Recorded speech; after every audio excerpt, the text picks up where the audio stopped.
All right, Facebook, what's going on? What's going on? This is lunchtime. Lunchtime.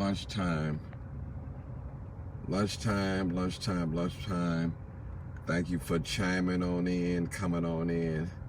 This is live, uncut, unedited. Thank you guys so much for coming on in. Come on in. We want to talk about our black youth. Our black youth is, man, they off the chain, people.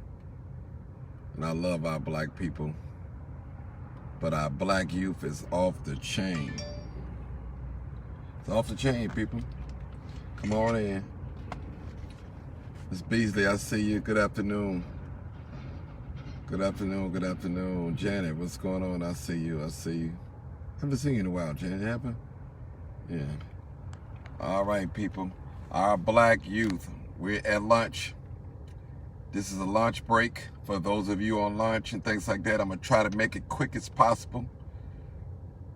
Sometime I believe I'll be cutting off too soon, but I have to do what I have to do. Appreciate you. I attended a funeral today of a young black man that was killed. Byron, what's going on? And I didn't know him, but some of his family members follow me. I know some of his relatives. So people, I'm just saying, what's up with our young people? What are we gonna do with our young people? We can't lock up everybody. That's already proven that if you lock up everybody, it's not going to stop them from killing each other. What other solutions that we have to do or can have bring up to help our black youth? Now remember, mama, don't have to lock them up and throw them away key mentality when it's somebody else's child. But when it's your child, you want mercy from the court system. That's what you want. So don't come over here and talk about throwing away the key, lock them all up. Then when your grandson or your son get locked up, caught up in a certain situation, now you want clemency, mercy, forgiveness, all that. That's what you want. I'm thinking in my mind about our young folks. I'm trying to grasp what's going on out here between, with our young folks. That's what I'm trying to do. Somebody said they don't believe in the Father. That's part of the problem. Some of these young people out here, they are fatherless, they are motherless. If they can't make it in sports, they'll try to make it in music.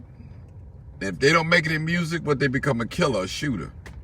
Listen, is it really enough room out here for all of us to be successful? Think about it. Our young people are off the chain, if I may use a street term, off the chain. They don't respect authority. They don't respect adults. They don't respect the police. They're not afraid of the police. They don't fear nothing. They want what they want when they want it, and they don't care how they get it. I'm talking about both males and females. Now, a lot of this shooting and killing, carjacking, snatching and grab, whatever y'all want to call it, it's real, people. I've never seen in my life so many young people that's hooked on drugs. And I'm not just talking about that weed. I'm talking about pills, that lean. It's a lot of trauma that's being passed down from the parents unto the children. It's a lot of, yeah, you're right. Lim Johnson, they don't believe in God. Have no fear of God. That's because they can't see God.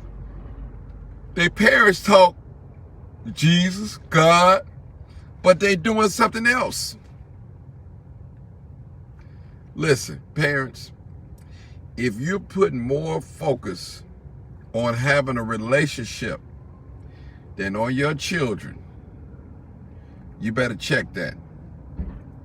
Because listen, both men and women, when these people are long gone out of our lives, our children going to be our children.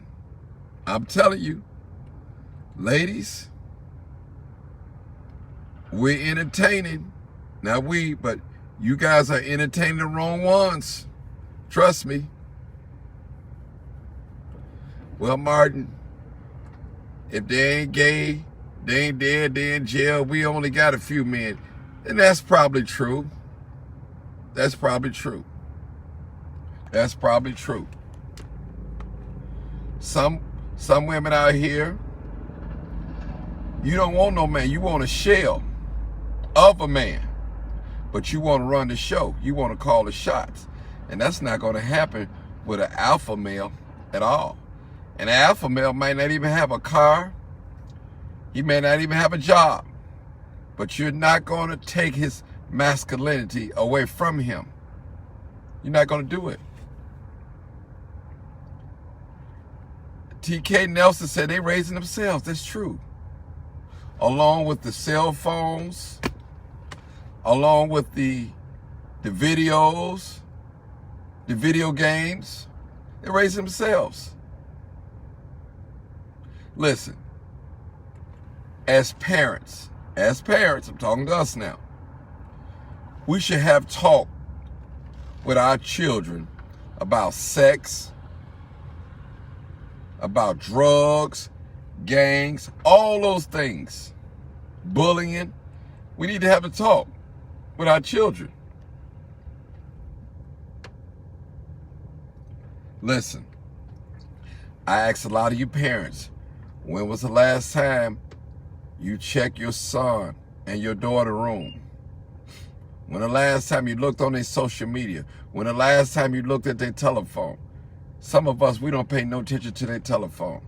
You got some of our little ones having adult conversation.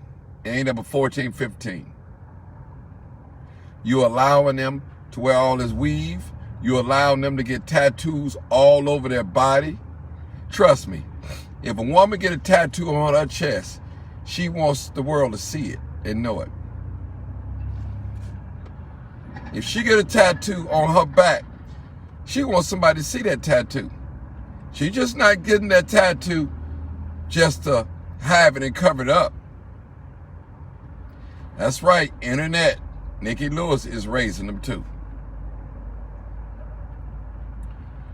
Young lady, if you're out here listening to me and you got a father, baby daddy, or your child's father really, really wants to be in their life, allow it to be. Because I'm going to tell you, men, most men, if they don't bond with their children at a young age, more like they probably would not come around. Then you got those men that only way they're going to do something for their child's mother unless she sleep with them. You got those type of men.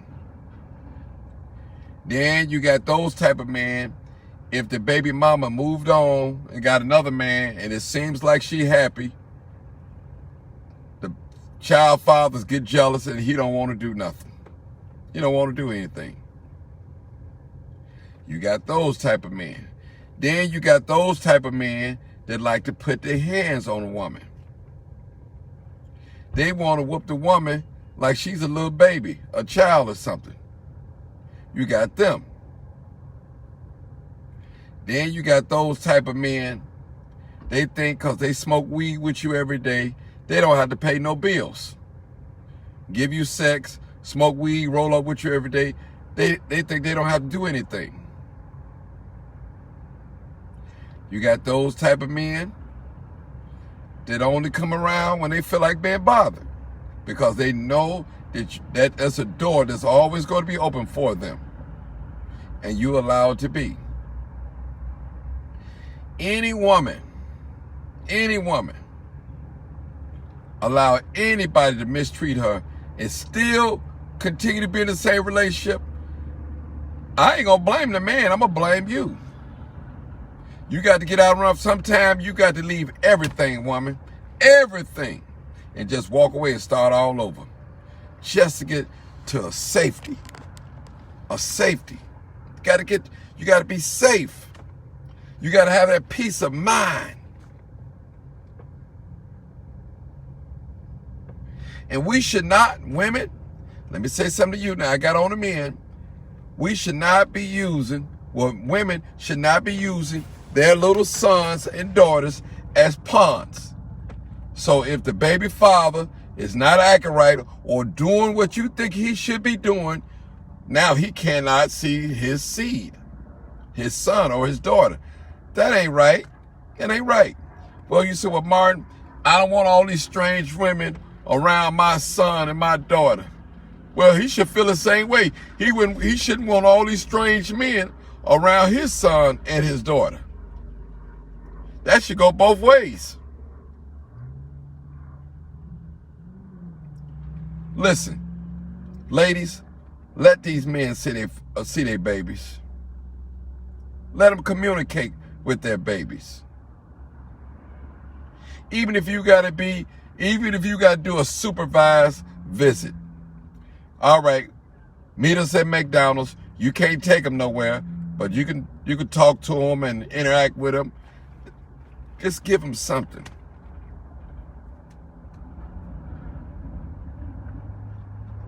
Oh yeah, females, keep your hands to yourself. Because see, some of you females, y'all like to hit, slap a man and hit him with your fist. Then when a man treats you like a man, then he's a punk, he's a coward. Now, am I advocating a man should put his hand on a woman? No. But don't jump in no man personal space or jump in his face, swing on him like you a man. Because you think you are one. Because you're not one. You cannot be two genders at the same time. You can only be the gender that God designed you to be. A male or female. Trust me. Now you may look like a man, or you may look like a woman, or act like a woman, or act like a man, but you know what God made you to be. That's it. You know what God made you to be. Let me just say something, people. Women, a lot of y'all need to stay out of these men's business. I know there's a lot of women that wind up dead, getting killed and shot. And the young man, he walked away almost unscathed. Y'all don't know what's going on out here. You think it's cute because your man hit a few little licks. Well, what do you mean by licks? He may came up on him, cracking a card or snatching a grab or stuck and robbed somebody, strong on robbed somebody, made a few dollars.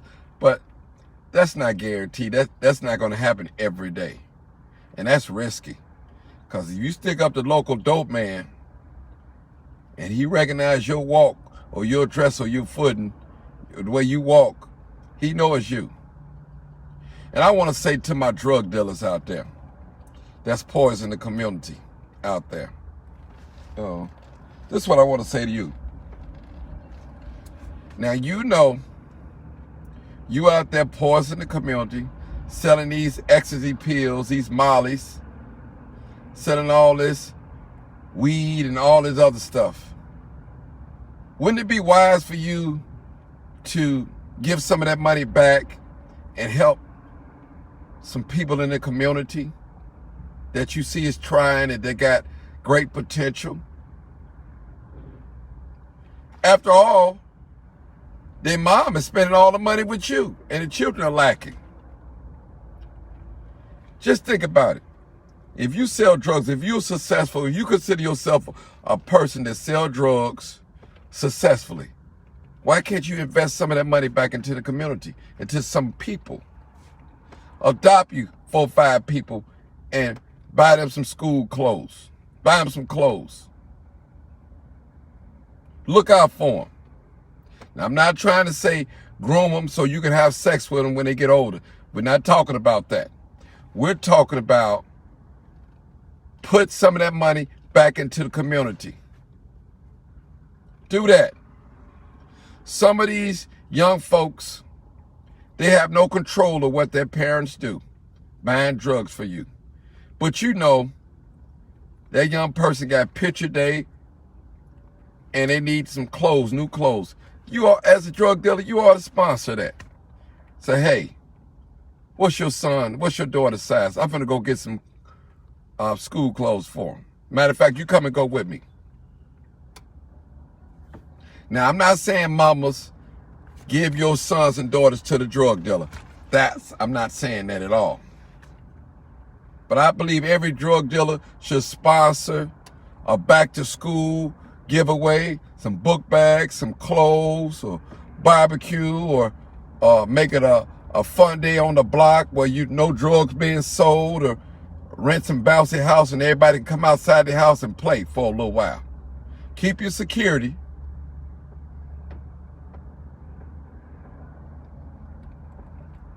People, am I making sense? I hope I'm making sense. Because people are going to sell drugs. They're going to get high. But invest some of that money back. You know? And let me talk to some of my people that's out there getting grant money. And 10% only goes back to the community.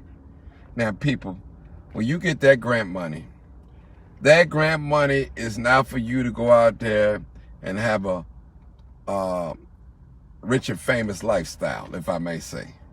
We all know you don't have a job. We know you don't have a hustle. But all of a sudden, you got all these material things. And now you become arrogant in the community. Look at me, y'all. Look at my new car. Look at my diamond watch, my ice, my necklace. Look at my $2,000 purse. Look at my exclusive gym shoes, $1,500. That grant money is not for that. That money is for the community and your staff, the things that you do, things that you purchase. That's what that money is for. It's not for you to go out there and buy a brand new car, brand new Rams. It's not for that. Look at the Black Lives Matter lady. She went out and bought a $6 million house. How that makes us look? It looks bad. It's not a good look. People, everybody's watching. Even when you think they're not watching. They're watching. And they remember when you didn't have nothing. They remember when you was on fire when it came to a wrongful death in the community. Or when things aren't getting it done in the community. But now you have became this great pillar in the community. Well respected. Doing a great job in the community. But a lot of times when you get quiet, that means you've been satisfied. You've reached your goal. A lot of people only want to be heard in the black community so they can sit at the table with white people and get money. And get money, that's it. Their agenda is personal. It's not for the people. It's personal. You got to get yours, I got to get mine. That's the attitude that they have. And I know this is a painful conversation. Some of y'all don't want to hear this, but it's the truth. It's the truth. You got some of these people out here claim that they ain't taking no money or they ain't got no money because don't nobody know yet. It just haven't came out. But it's coming out. If you get some money, do the right thing. Do the right thing with the money. Don't go buy up everything because you can buy it. That's it. Don't do that. Help the people out. You see your brother and your sister struggling, buy them some gas. Buy them some groceries. Buy him a new tire. Walk up to him and hand him $100, $200. Help him out.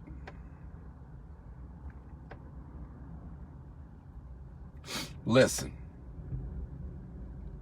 people, we have to reach out for one another. We have, people. Look at the prison system. I made a post today. It's all about money. When you go in front of them young prosecuting attorneys, they're trying to get a conviction with jail time so they can move up the ladder. They don't care nothing about your family, your extended family, or your immediate family. And the excuse they'll use, I'm just doing my job. Young black man, you are a target. And we know that there are traps out here for you. Our communities are starved of resources. Our communities are the last hired and the first fired. Our communities are filled up with failing schools, failing politicians, and abusive churches that won't tell us the full truth. Like my buddy Glenn Crosby said, he said, a half truth is a whole lie. That's what it is.